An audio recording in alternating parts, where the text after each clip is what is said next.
Hello everyone, it is Joe here from Omnipoke, the channel that brings you guys everything Pokemon, and we're back with another Guardians Rising deck analysis. Today is going to be Tauros Garbodor, a very hyped archetype that I think is going to be a very strong contender in the format. So, let's jump straight into it. First of all, one of the new Trubbishes.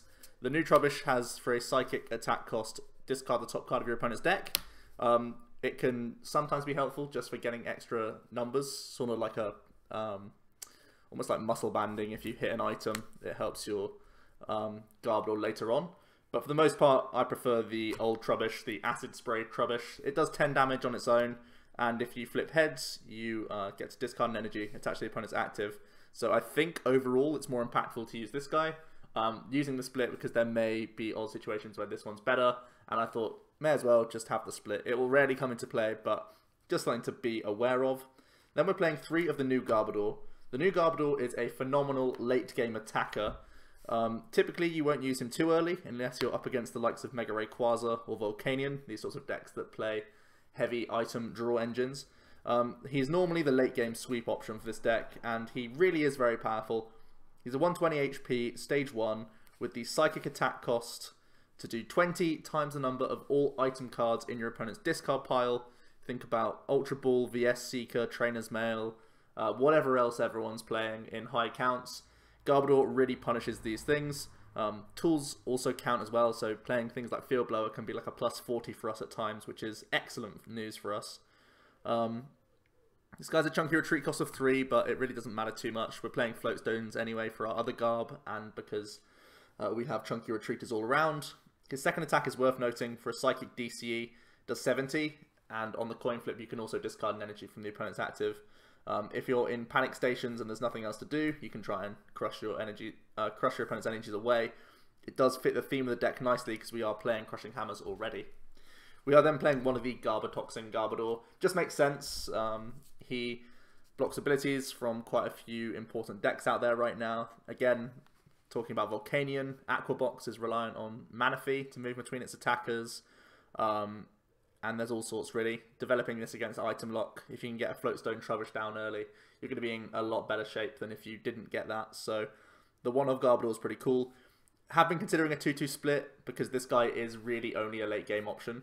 And if ability lock becomes more prevalent, more necessary, I can see easily going to a 2-2 split. We are playing things like Rescue Stretcher in here to recover these Garbs, but it's normally like just 2 of them will win you the game in the late game, so yeah. Then we have some GX Pokemon for our early game pressure. First of all, it's going to be the new Drampa GX. It's a very strong card. It has 3 decent attacks. The first is Righteous Edge for a colorless energy, does 20 and discards a special from the opponent's active. This is really good against things like the Mirror Match for one. It's also going to be great against things like Ninetales, things like Decidueye. Lots of things reliant on double colorless energy, things like Yveltal as well. So Drampa already serves a great purpose just for early game disruption and slowing other decks down, which is really what we want to do. If you're taking energy off the board, it's forcing the opponent to dig for cards. And when they're digging, they're normally using things like Sycamore, which inadvertently discards their items, even if they're not using them physically. So Drampa is amazing for this sort of pressure. Its GX attack is also for colorless energy. It allows you to shuffle your hand in and draw 10. You'll rarely ever use this GX attack unless you're in real trouble against maybe like a turn 1 item lock and you've got literally nothing else in the hand, but it's something to be aware of. Its second attack for 3 colorless is Berserk, which does 80, and if you have any of your bench Pokemon that are damaged, it does 70 more. So 150 is a really good number. We have a lot of choice bands in the list, so you can potentially hit 180 with the Drampa. And it's not that difficult to activate him because we have some tanky other GX Pokemon in here that can get hit with damage. Again, things like Decidueye that like to snipe around the bench.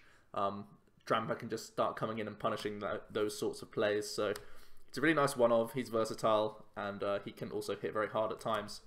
From there, we are playing 2 Tauros GX. Tauros, I think, is the best partner for Garb right now because this card gets a lot better with Choice Band. Horn Attack going up to 90 for just a DCE is really amazing early game pressure, and a lot of the time people can't really respond on the Tauros very early because they fall prey to a Mad Bull GX, which is his GX attack, just remind you, 30 times the amount of damage counters on him.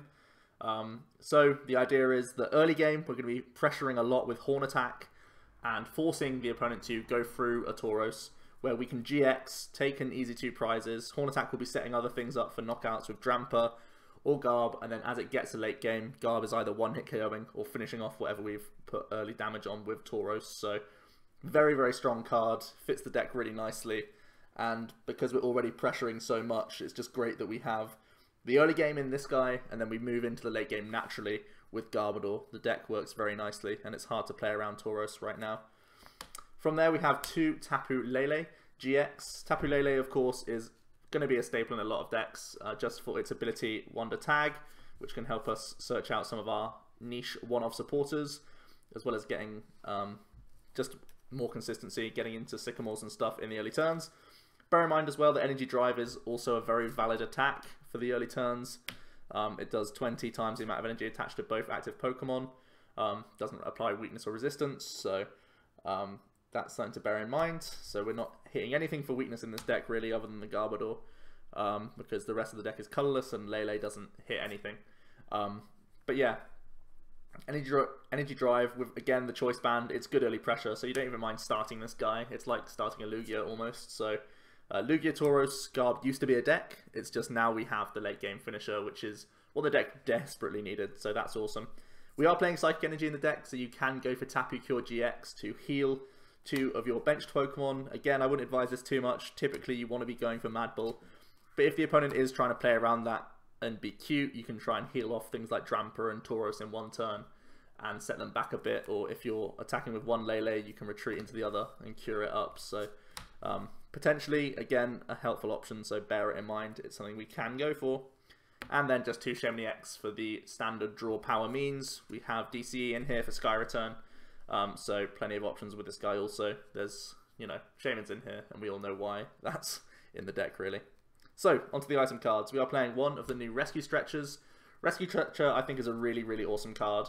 It gives you the choice of getting any one Pokemon from your discard pile straight to hand, just like a Buddy Buddy Rescue, but one-sided. Or you can shuffle 3 Pokemon back into your deck. So, this is awesome. It's great as even a late game option where you can grab yourself a Lele or a Shaymin to finish out the game, to like draw into a Lysandre or physically search one out or whatever else you need, or just Sycamore to draw into energy or whatever. So it's a great late game card, as also just being awesome for recovery. You can get your Garb straight back if they've Lysandre KO'd Garbodor. You can just stretcher it and get it back into the hand to replay it because we have so many Trubbish on the board. So yeah, really, really awesome new addition from the set, and it's going to be in a lot of different decks. 1 Field Blower. Field Blower, awesome for getting rid of the opponent's tools, not least to make it harder to KO things like Garbodor in one hit, because we're taking off choice bands. It's also going to mean that we put more damage in the opponent's discard pile, which is great. Really am considering going up to 2 Field Blower, because it's so painful and really does punish anything that needs to put down tool cards. So this could potentially be a 2 count, because it is a really nice way to accelerate your damage. But so far, I haven't found it too important to go aggressive Garb. Normally, it's just it sits there to the end game and finishes off. So right now, I'm happy with 1, but this could potentially go up to a 2 count. 1 Enhanced Hammer. It's still a shell of Tauros Hammers, this list, so we are going to be trying to crush the opponent's energy away. So again, they can't deal with Tauros very effectively, and we're just making sure they don't have any backup attackers when we do start swinging with Garbodor. And just in the first instance, because we're getting rid of energy, it forces them to cycle more, forces them to play VS Seeker for Sycamore, VS Seeker for N, just to get more cards going. So all this disruption forces the opponent to play item cards, which is, you know, what our overall game plan is. From there, just 2 Trainer's Mail. Don't really have space for many more. Also, we have to be cautious on our own side about worrying about Garbodor in things like mirror matches. So bear that in mind, but right now we're happy with the 2 count of mail. It's just pretty nice overall for good consistency. 4 Crushing Hammer. I've said it's the shell of Tauros Hammers, and these crushings are going to come in handy for more disruption.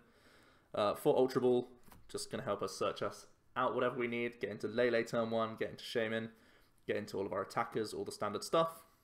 4 VS Seeker for respamming our supporters. We have a few niche ones, and it's important to get things like Lysandre and stuff. So again, pretty standard counts.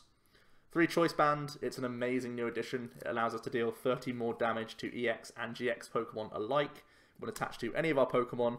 So it pushes Garbodor that much quicker into one-hit KO range, as well as, like I said early on, gets Tauros doing big numbers, and it helps Drampa get one-hit KOs also.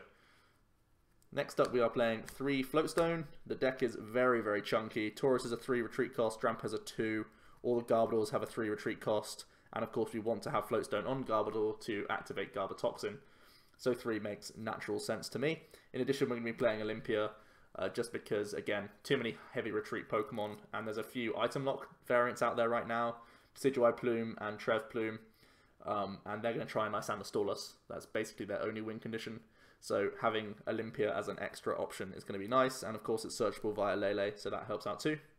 Even though we are playing Garb, we're also going to play Hex Maniac.